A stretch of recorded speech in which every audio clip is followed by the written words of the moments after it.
The Coach Curl podcast is brought to you by Think and Grow Business, the home of the Think and Grow Business Mastermind. If you're serious about growing your business, get serious and join a mastermind group today.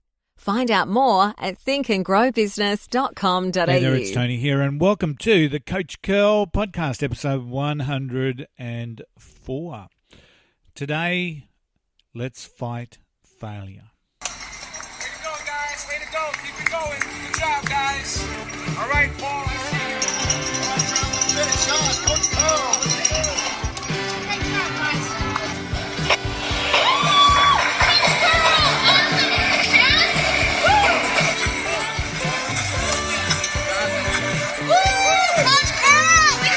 Hey guys, it's Tony here, and welcome to the Coach Curl podcast. I really have to say, I love that intro. Every time I hear it, it brings back great memories of running the New York Marathon and the great crowds that lined the streets, especially in Brooklyn. So all of those little sound grabs all came out of the Brooklyn area, which is just awesome.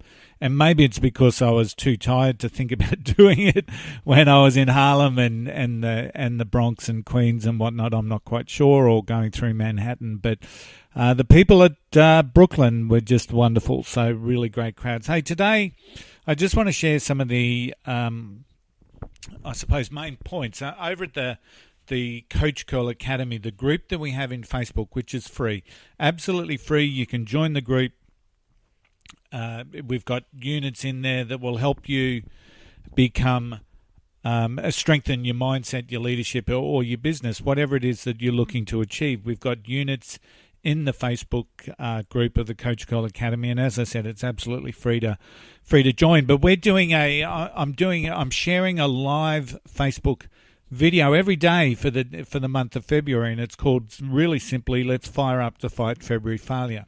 So if that's something of interest, jump over to Facebook, do a quick search in the search bar, just type in the Coach Curl Academy, and I'm sure the group will pop up.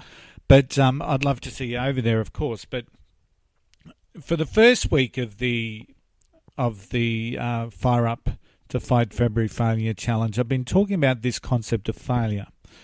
And the reason why is because I want people to, I want you to understand, why have I failed in the past? Why have I stumbled? Why have I fallen?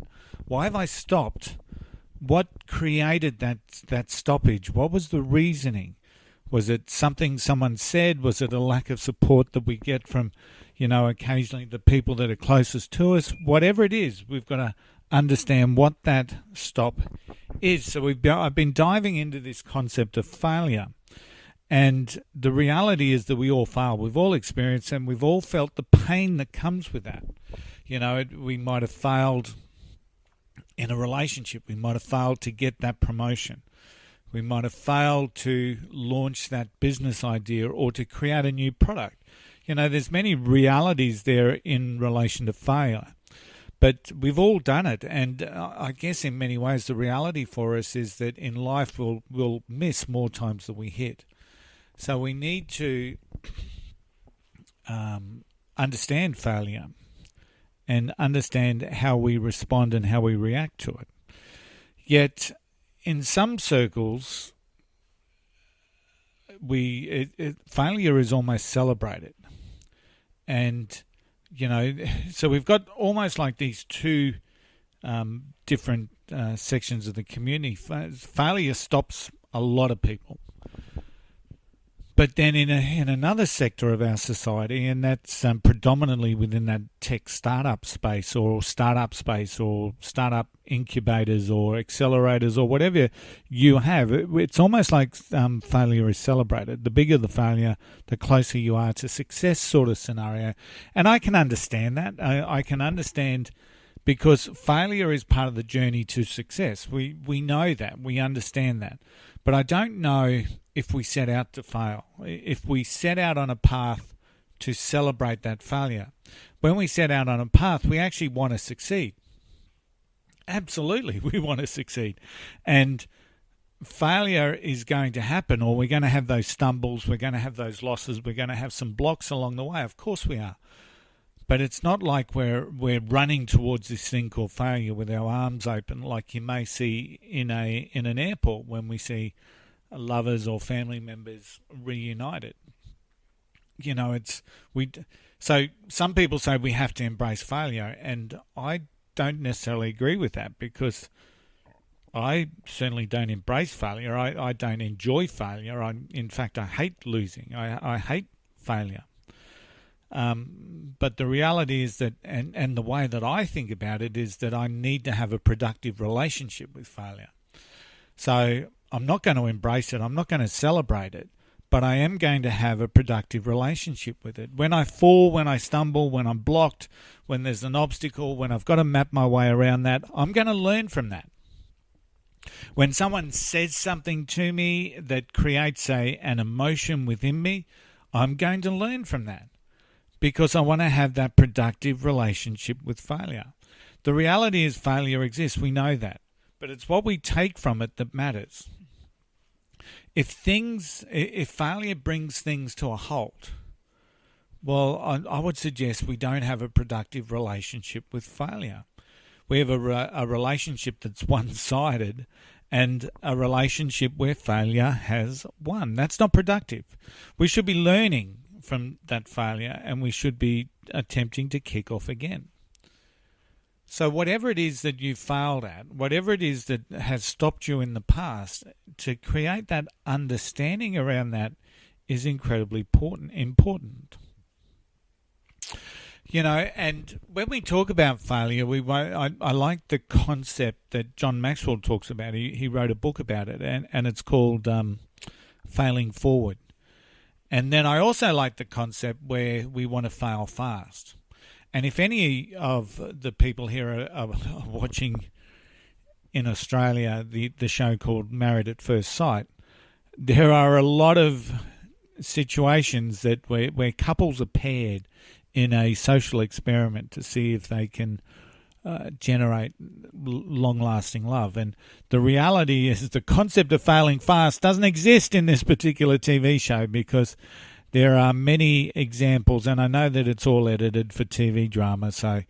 But from what we see on TV, there have been many examples already where on the wedding night or at the wedding or the day after, that part of the process would have been, this isn't going to work and I'm going to fail fast, I'm going to learn from this and I'm going to move on.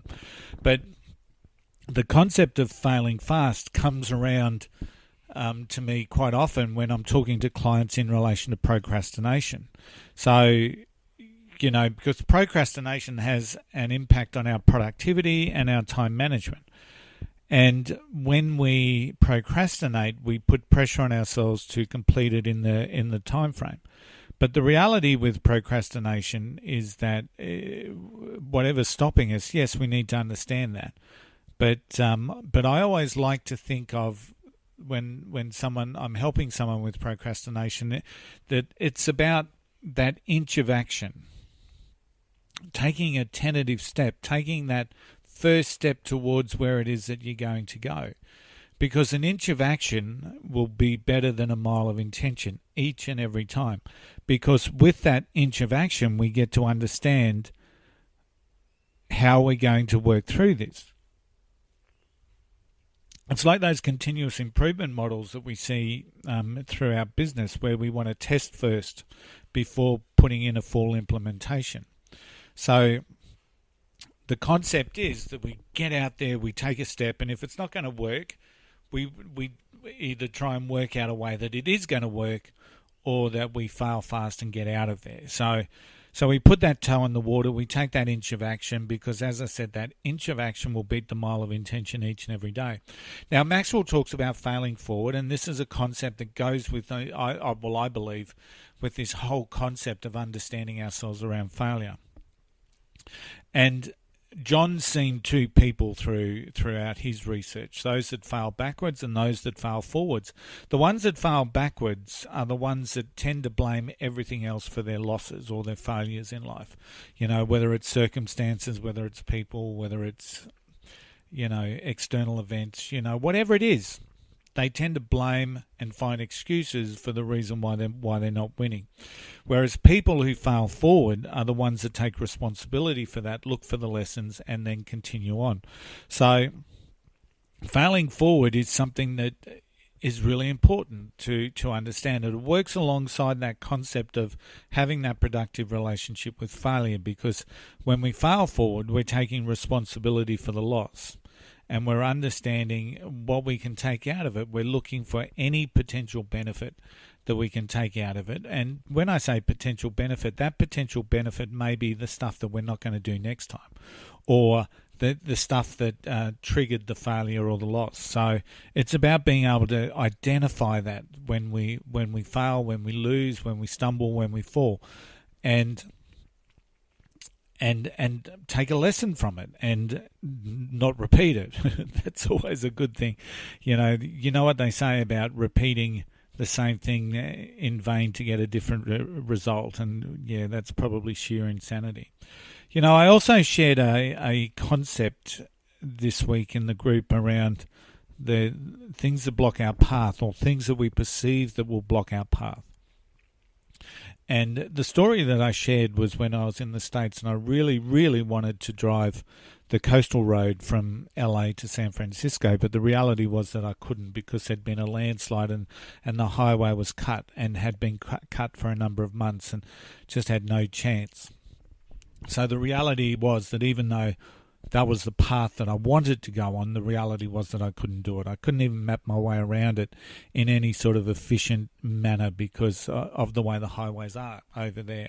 So the reality was, my contingency plan was that I followed the highway as far as I possibly could and got the most maximum benefit that I could, before then taking in the inland highway and making it to San Francisco. So the story behind that was that the path was blocked. It was no longer available to me. So therefore, it was pointless me trying to drive right up to the landslide, because it was just not going to happen. The path was not available. The drive was no longer available. And it's like when we go for hikes in the with friends or with a group. Often we'll come across partial blockages in the on the path, whether it could be some branches that have just fallen over, whether it's a whole tree that's blocked the path, whether it's a boulder that's blocked the path. These things are an inconvenience, and they're uncomfortable sometimes to get around, but the reality is that we can still get around them. So it's about looking at that particular obstacle and thinking about our best way forward. So that best way forward might be to climb over the tree to squeeze past the boulder. We come across something like, and once again I'm Australian, so I'm going to choose the most ferocious animal that we've got over here. There might be a drop bear blocking the path. And it's about acknowledging that and then looking for an alternative way around the drop bear so that we can safely make it around. It's not about, one of the choices that you could make was to take the drop bear on, but the reality is that that's probably going to have some danger to you. So the reality is that we would map our way around that. So there are certain obstacles that we can map our way around, but if you come across a situation like where the track has just been washed away and then you're right up against a cliff and you just cannot go forward, that means the path's no longer available. And that means the reality is that the track that you choose, you have to either go back or choose another hike for next week. So where a landslide or a mudslide has just erased the track, you've got no chance of moving forward. And it's only then that we should be saying to ourselves, well, that's no longer available to us. But the problem that we face is that sometimes we think that when there's a branch on the track, or that there's a boulder, or there's a boxing kangaroo, or whatever it is. These other obstacles that we can map around and continue on the path is a choice that we make, is the response that we have to the situation, but it's only when the track actually goes, disappears, mudslide, landslide, and it's no longer available, should that become part of our choice. So if we're really keen to get to the pinnacle of that mountain, the only way that we should be stopping ourselves is through is if the track just totally disappears and there's no other way forward. So that was one of the other little tidbits that I shared with my group over there in my Facebook group for the Coach Curl Academy. So then I just in the last couple of days, I've just shared another couple of little concepts that have stopped people, and we see this quite often. And one of them is that, and sometimes when we win, this happens more than when we lose. But when we're winning, suddenly we change the game. We change the way we play the game, for example. And instead of playing to win, we play not to lose. So just imagine you're the number one person in your industry, within your market, and you are number one by a fair way.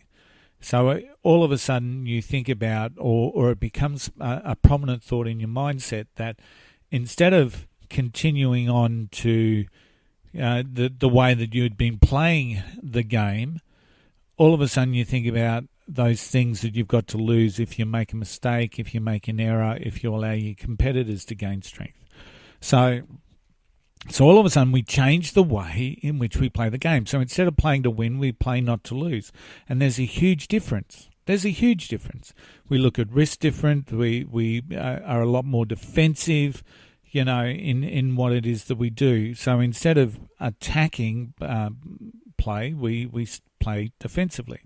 Now, the other thing that related to this is I talked about that on Super Bowl morning, and Super Bowl here in Australia is on a Monday morning, so I spoke about that on Super Bowl morning, and then, of course, we had one of the greatest, what we would call defensive Super Bowls ever in history. Some would say it was the most boring, but ultimately both of those teams played not to lose. And it was only when the Patriots sort of jumped into that we're playing to win mode that the game sort of changed in that last quarter. So it was interesting. Now, when we get used to losing, right, we get, winning is a culture. Winning is a culture. Succeeding is a culture. So even when people are used to succeeding, we're still going to fail. We're still going to lose. We're still going to stumble. But because we understand we want to win, our mindset maintains momentum for us. So even there, we can take some hits when we're winning and we can continue on. But when we've had like a bit of a history of losses, it challenges us. It really does challenge us. And from a mindset base especially. So when we get used to the concept that we're going to lose or that we're going to fail, we really start seeing some of the reasons that are holding and stopping people back. So people start fearing making a mistake, right? And we see that. So they start... they get really fearful that they're going to make a mistake. They're going to make an error. They're going to slip up. And when that happens, the losses are holding us back, right? So, and it's holding us back for the future, for the long term. It's not just now. So that fear of making a mistake because we're tired of losing is really important to be able to acknowledge that for us. And because we do get tired of losing, because failure fatigues us, when I've got my most energy, and when you see it in teams and sporting teams, and you see it in businesses, when there's an energy and a momentum within a business, you see that because they're used to winning. Now, the other things that happen is that we can feel inferior to others because when we're losing, we're starting to compare ourselves with people that we believe are successful. Losses will make us hesitate, so we're never quite sure of the timing, and often when we're not sure of the timing, we'll miss the timing. And finally, they demotivate us. Losses are demotivating. Continual losses are demotivating. If we allow them to be. So I'm putting that proviso in, if we allow them to be. So that's some of the things that we spoke about this week in the Coach Call Academy over on the Facebook group. So come and join us. Come and join us over there. If any of those things sound familiar as to why you're having a bit of a stumble at the moment, we're going to be working through strategies that can map our way around those. So I'd be really encouraged if you came over over and joined us, and I'd really love to see you. As per always, big big shout out to my team at Think and Grow Business. I really appreciate everything that my team does for me and where our business is heading. We really do believe in improving the performance of people in business. So don't forget my book, Seriously Simple Stuff. It's available at Amazon and all good online book retailers. 20% of every book sold goes to support the team at Carter's Cause, a non-for-profit helping Heart Kids Australia. Next week, I'm going to continue on this concept of fighting failure. I really want to help people maintain momentum during the month of failure during the month of February, because our research and our experience tends to say that February is just one of those months where if we haven't already dropped back on our New Year's goals or our New Year's resolutions, February is the month that we do it. So let's fight failure in February. Let's fight it stronger, braver and wiser, and let's not ever forget the golden rule. Just don't be an arsehole. I'll see you next week.